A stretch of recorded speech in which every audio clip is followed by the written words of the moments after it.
ये कहानी है दो बेस्ट फ्रेंड्स की जिन्हें एक ही लड़के से प्यार हो जाता है, जिसके लिए आगे वो क्या क्या करते हैं आगे जानते हैं। दोस्तों, आज की मूवी का नाम है द लेओवर। कहानी की शुरुआत होती है कैट और मैक से, जो साथ रहती हैं और बेस्ट फ्रेंड्स हैं। कैट इंग्लिश की एक टीचर होती है और वो पढ़ा रही होती है। वहीं क्लास में एक बच्चा कहानियों की किताब छुपाकर पढ़ रहा होता है। कैट ये बात समझ जाती है और कहती है कि तुम इसको सबके सामने पढ़ो। वो बच्चा सबके सामने कहानियां पढ़ने लगता है और सभी बच्चों को उसमें इंटरेस्ट आने लगता है। तभी केट भी पढ़ाना छोड़कर उसके पास जाकर कहानी सुनने लगती है। तभी प्रिंसिपल वहां आ जाता है और उनको ये सब करते हुए देख लेता है।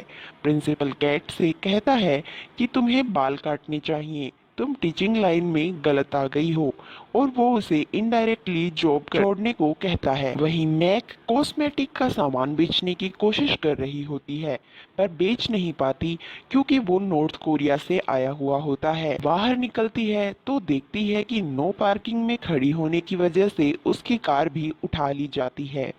कैट घर जाती है तो देखती है कि मैक ड्रिंक कर रही होती है और नाच रही होती है। वो अपनी लाइफ खराब होने का सेलिब्रेशन कर रही होती है। कैट और मैक अपना दिन डिस्कस करती हैं। तभी एक लड़का वहां आता है और कहता है कि अब मुझे जाना चाहिए और आप लोग मुझे मेरे कपड़े दे दीजिए। सुबह जल्दी जगाकर मैक कैट से कहती है कि हमें कहीं घूमने जाना चाहिए। दरअसल मैक पहले ही 2 टिकट्स खरीद चुकी होती है। कैट जाना नहीं चाहती, पर अब टिकट वापस नहीं हो सकते, इसलिए वो मान जाती है। वो दोनों एयरपोर्ट पर लेट पहुंचते हैं, जिस वजह से वहां बहुत लंबी लाइन लगी हुई होती है और कैट और मैक दोनों इस लाइन में नहीं लगना चाहती। मैक वहां के एक वर्कर से फ्लर्ट करने लगती है, जिसके बाद उन्हें बिना लाइन में लगे ही आगे भेज दिया जाता है। मैक के पास एक बियर की बोतल होती है, जिसे फ्लाइट में ले जाना मना होता है। मैक उसे फेंकना नहीं चाहती, इसलिए वहीं सबके सामने उसे पी जाती है। कैट को हाइट से डर लगता है, जिसकी वजह से वो विंडो की साइड पर बैठती है और मैक्स साइड वाली सीट पर बैठ जाती है और वो दोनों बीच की सीट को खाली छोड़ देते हैं। कैट अपने डर से बचने के लिए एंजाइटी पिल्स खा लेती है। तभी वहां रायन आता है। रायन एक फायर फाइटर है जो एक शादी में जा रहा होता है। कैट और मैक दोनों को वो पसंद आ जाता है और वो दोनों उससे फ्लर्ट करने लगती हैं। तभी पता चलता है कि तूफान की वजह से फ्लाइट को बीच में ही लैंड करवा दिया जाएगा और कैट बेहोश हो जाती है। जिसके बाद सभी अगली फ्लाइट का वेट करने के लिए होटल जाते हैं, जहां रिसेप्शन पर मैक अनुज से कहती है कि उसका बैग खो गया है और लिफ्ट में उन्हें रायन मिलता है, जो दोनों को होटल क्लब में इनवाइट करता है। मैं कैट से कहती है कि मेरा बैग खो गया है, क्या तुम मुझे अपनी ड्रेस दे सकती हो। कैट कहती है कि मेरे पास एक ही है और वो मैं तुम्हें नहीं दे सकती हूँ। कैट अकेली ही क्लब चली जाती है। वहीं मैक जाकर अनुज से मदद मांगती है। कैट रायन से बात कर रहा होता है। तभी मैक भी वहां आ जाती है और उसे देखकर सबके होश उड़ जाते हैं।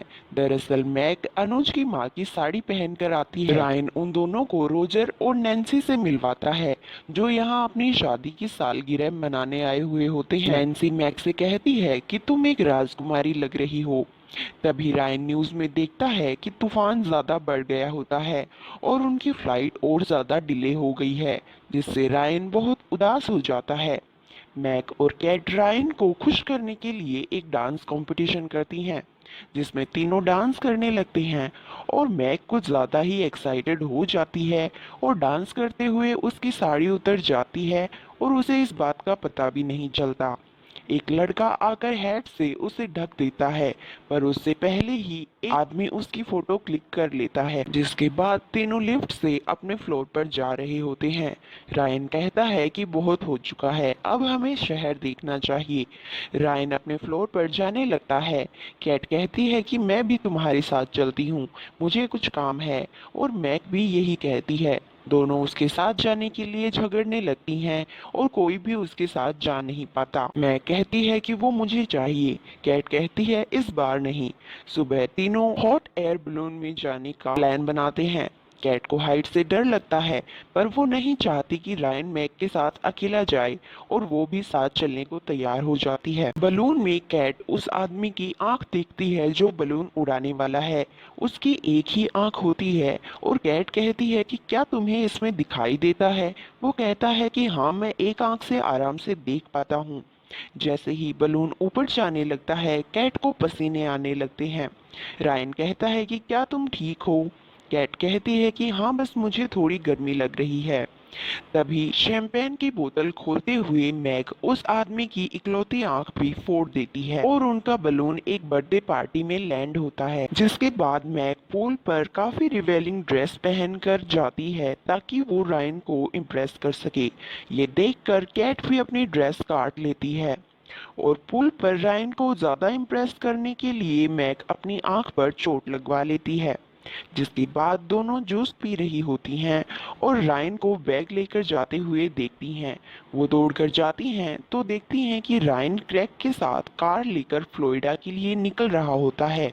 वो क्रैग से कहती हैं, क्या तुम्हारे पास और भी जगह है? और वो दोनों भी कार में उसके साथ चली जाती हैं। दरअसल क्रैग मैक को बहुत पसंद करता है, इसलिए वो उनको भी साथ ले जाता है। मैक रायन को लोशन लगा रही होती है। इस बात से कैट को जलन होती है और वो रायन को मैक की बचपन की एक गंदी सी तस्वीर दिखाती है, जिसके बाद वो उसका मजाक बनाने लगती हैं। जिसके बाद उनकी गाड़ी पहुंचती है एक पेट्रोल पंप पर, जहां कैट को मैक टॉयलेट में बंद कर देती है और उसका बुरा हाल हो जाता है। मैक रायन से बात कर रहा होता है कि तभी कैट विंडो से बाहर आकर गिरती है। रायन उसे उठाता है, जिसके बाद कैट नहाती है और वो दोनों शादी के लिए फिर से निकल पड़ते हैं। रास्ते में कैट चोट लगने का नाटक करती है ताकि उसे रायन से मसाज मिल सके। मसाज करवाते हुए कैट तेज आवाजें निकालती है और मैक को ये बिल्कुल अच्छा नहीं लगता है। मैक वाइन की बोतल में नींद की गोलियां मिला देती है और वो उसे कैट को पिलाने की कोशिश करती है, पर बीच में ही क्रैक उसे पी जाता है। जिसके बाद तीनों की आंख लग जाती है और धीरे धीरे क्रैक को भी नींद आ जाती है और वो साइन बोर्ड को ठोक देता है। रास्ते में वो एक होटल में रुकने की सोचते हैं, जहां कैट नींद की गोलियों वाली वाइन देख लेती है और अपना एक अलग रूम लेने के लिए डिसाइड करती है। कैट कोल्ड ड्रिंक लेने जाती है, जहां उसे रायन मिलता है और वो उसे अकेली देखकर उसे किस कर लेता है। जिसके बाद दोनों रायन के रूम में जाते हैं और इंटीमेट हो जाते हैं। मैक बाहर अकेली पी रही होती है, तभी क्रैक वहां आ जाता है। क्रैक कहता है कि इस दुनिया में और भी लड़के हैं, तुम्हें उनकी क्वालिटीज भी देखनी चाहिए। सुबह ब्रेकफास्ट पर मैक कैट से कहती है कि एक लड़के की वजह से हमें हमारी दोस्ती खराब नहीं करनी चाहिए, जिसमें बातों ही बातों में मैक के मुंह से ये निकल जाता है और कैट को पता चल जाता है कि वो रायन के साथ इंटीमेट हो चुकी है। इस बात पर दोनों का झगड़ा हो जाता है। मैक कैट के गले पर मुक्का मारती है और वो एक दूसरे पर खाना गिराने लगती हैं। मैक कैट को गिरा देती है और जब उठाने जाती है तो कैट उसके पेट पर लात मारकर उसे गिरा देती है। दोनों पर आकर एक लकड़ी की अलमारी गिर जाती है। इसी बीच रायन क्रैक की गाड़ी लेकर भाग जाता है। रायन की प्रोफाइल से पता चलता है कि दरअसल शादी रायन की ही हो रही होती है। पुलिस हंगामा करने की वजह से कैट और मैक को पकड़ लेती है, जहां वो दोनों कहती हैं कि वो भरपाई कर देंगी, पर उन्हें उसकी शादी रोकने दी जाए। जिसके बाद दोनों उस होटल पहुंचती हैं जहां शादी हो रही होती है। वो जाकर दुल्हन से कहती हैं कि तुम मुझसे शादी मत करना, वो हम दोनों के साथ सो चुका है, और दुल्हन अपनी शादी तोड़ देती है। फिर पता चलता है कि वो शादी किसी और की होती है। रायन की शादी में पहुंचने में उन्हें देर हो जाती है और उसकी शादी हो चुकी होती है। रायन वहां उन दोनों को देखकर भागने की कोशिश करता है, पर वो दोनों उसे पकड़ लेती हैं। रायन कहता है कि इसमें मेरी कोई गलती नहीं है, तुम दोनों ही मुझ में इंटरेस्टेड थी। वो कहती हैं कि ये गलत है, शादी के एक दिन पहले तुमने दो लड़कियों की जिंदगी खराब की है। तभी वो दोनों रायन की बीवी से मिलती हैं और वो देखती हैं कि उसकी बीवी रायन को काफी दबा कर रखती है। उन्हें लगता है कि शायद यही इसकी सजा होगी। वापस जाने में उनकी फ्लाइट में 4 घंटे बाकी होते हैं, जहां मैक क्रैक की दुकान पर जाती है और उससे माफी मांगती है। और जाते वक्त उसे किस कर लेती है। वो एयरपोर्ट पर कैट से कहती है कि अब हमें साथ नहीं रहना चाहिए। ऐसा नहीं है कि हम नहीं मिलेंगे, पर अब हम साथ नहीं रह सकते हैं।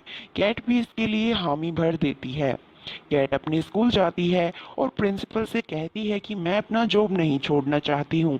प्रिंसिपल कहता है कि तुम्हें मैंने जॉब छोड़ने को नहीं कहा था, मैं बस चाहता था कि तुम असिस्टेंट वॉलीबॉल कोच बन जाओ।